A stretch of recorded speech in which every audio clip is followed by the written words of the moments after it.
Hi guys, Karina again with another video tutorial for you.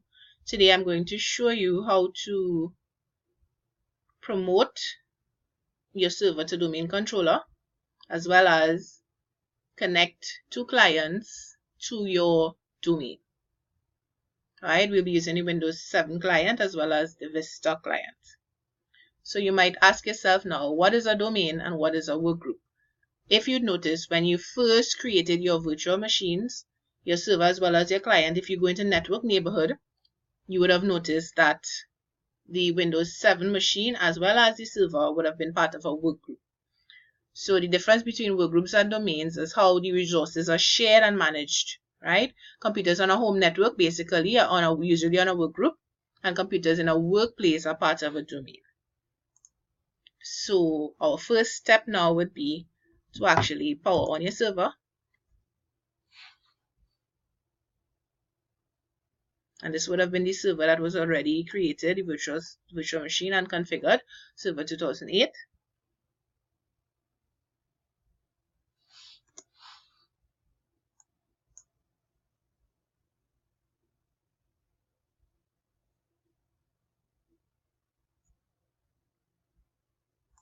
Alright, so we would log into your server.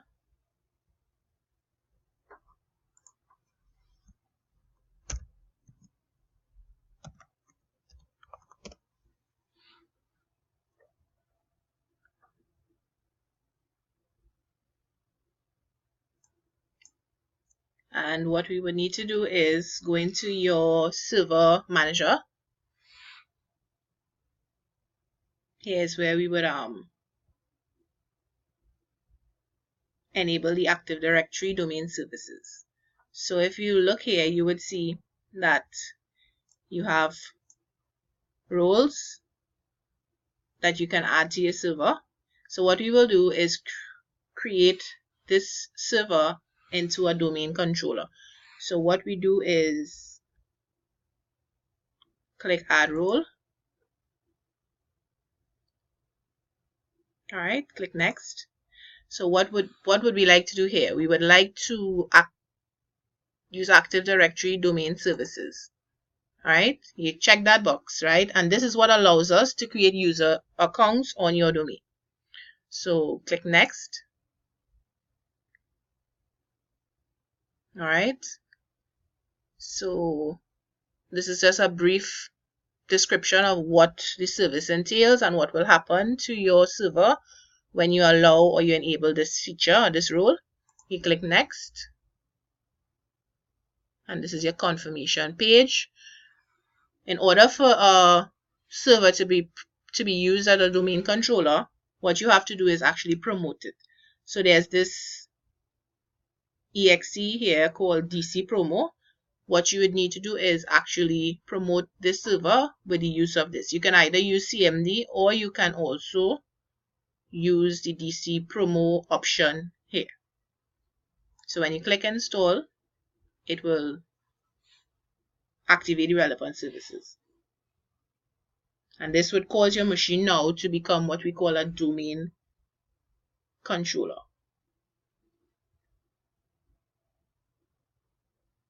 So it's initializing. It will do its installation. Right, so we see the installation was successful. So what we do now is we go to the DC Promo wizard. You can, like I said before, you can do this by using CMD and running this command, or you can just click the wizard and it will open this box for you, and you just follow the steps. So next, you click next. Alright, forests. What we have when we have a domain is what you call trees and in a forest, right? So the trees in the forest is what would actually make up the enterprise. So the organization can have several forests or several trees. This is what would make up your domain or your enterprise. Alright, so for the purpose of this tutorial, we'll be creating a new forest because we don't have a network already. We don't have anything set up, so we'll create one. All right, and this takes us to the fully qualified domain name, right? The fully qualified domain, or your UPN is your UPN suffix. Here you would, your user principal name. Here you would indicate what you want your domain to be called, or the suffix to be used. So what is a UPN, you might ask, right? This is the name of the domain that is added after the @ when domain user accounts are created. For example, mydomain.com. When the domain users accounts are created, the complete domain user account would comprise of the user's logon name followed by the @ and the name of the domain. So for the purpose of this tutorial, I would call my domain kalina.local. So you can use the .com suffix, or you can use the .local suffix. So it will check to see and verify if this name is actually available. But configure the BIOS and do what it has to do. And here we have your functional levels. So your functional levels, this is critical. This is very important when it comes to domain controllers, because this determines communication between servers on the network, right? If you are not sure about the versions of Windows on your network, where you might have an old server from way back when and you forgot and it's hidden away somewhere, in order for it to communicate with the domain controller, you would need to use the lowest server version possible here. So server 2003, 2008, 2000, these are the 3 options here. So I would recommend that you use the lowest version, because if you put it at a higher version, you won't be able to demote this server after for the other server to be able to communicate with it. So in the initial setup here is where you have to be very, very, very meticulous in terms of what you're setting here. So for the purpose of this tutorial, I would leave it as Windows 2008. And you see it prompts you, it gives you a warning here. It tells you you will not be able to demote this server later on. So we are sure that we want to use 2008. You click next. It will continue to configure and it will ask if you want the server to be a DNS. This is the purpose. We need to have it as a domain controller. So you leave that checked. You click next. So now it will tell you that you have the option of assigning a static IP or a dynamic IP. For servers, it is advisable that we do not use dynamic IP addressing, because you need to have a static IP assigned to the computer or to the server all the time, right? It is very critical that you put a static IP address on your server. All right. So for this step, we click dynamic and we will go back to it. We will go back to the network configuration and actually put a static IP address later on. So what you will see next is these system files. These files are for the purpose of backups and so on. So what you do is take a note of these files where all the backups are of the server. You click next. It will ask you to set a password for your domain controller. You set your password, something that you remember.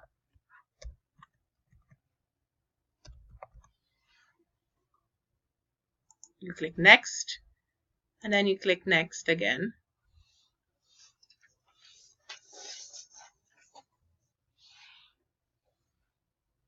And when this is finished, your machine, your server will now be a domain controller. So we're waiting for the installation to finish.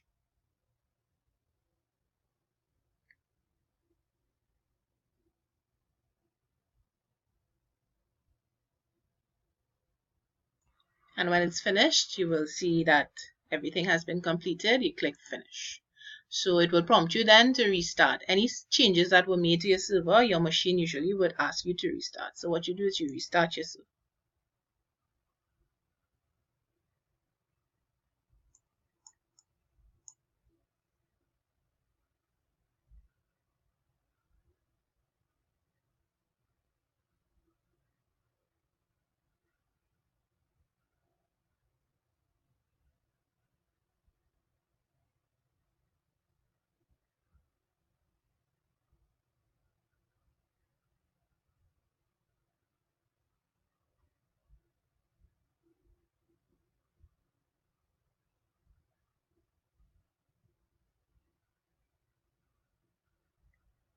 Alright, so our server is restarting. What I would like you to notice though, that when your server is booted up, you would see some changes to the actual login screen.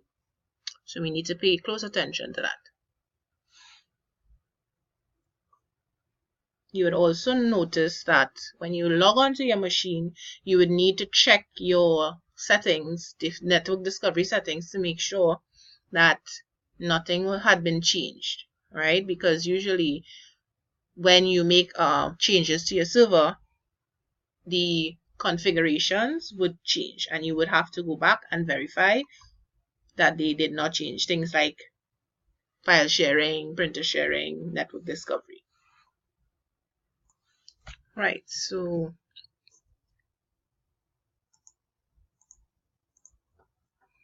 if you look here, you would see now that the server is no longer on a work group, but it's part of a domain called Kalina, right? And that is what I called the domain when I promoted this server to a domain controller.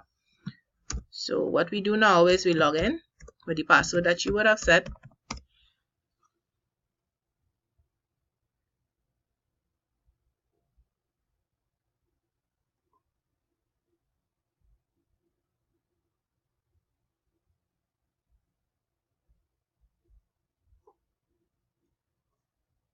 And you would now need to go into your network sharing and make sure that all the configurations are the same.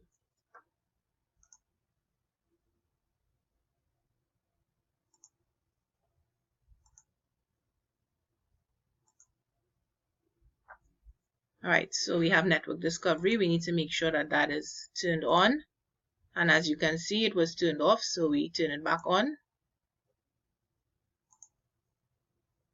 File sharing, it's on. Public folder sharing, it's on. And check the LAN settings. Let's check it to make sure that everything remains. Right, so like I said before, a domain controller needs to have a static IP. So we see that the static IP has remained.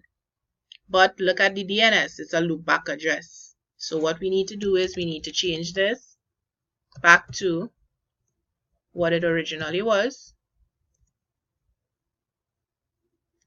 which would be the server IP address.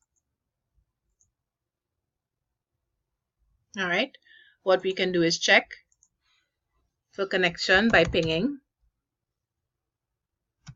You can ping yourself. And we have a reply. You can also try to ping the client, one of the client machines.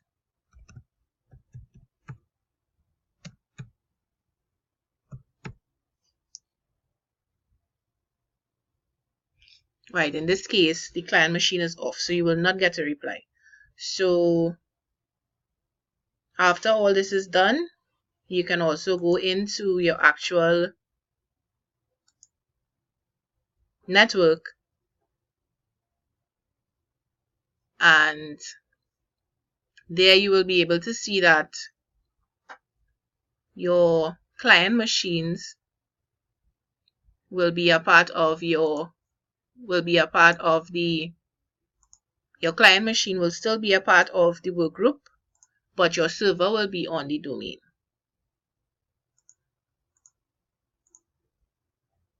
Alright, so in my next tutorial, I will show you now how to actually configure the client and put those machines on the domain to have communications between your server and both clients.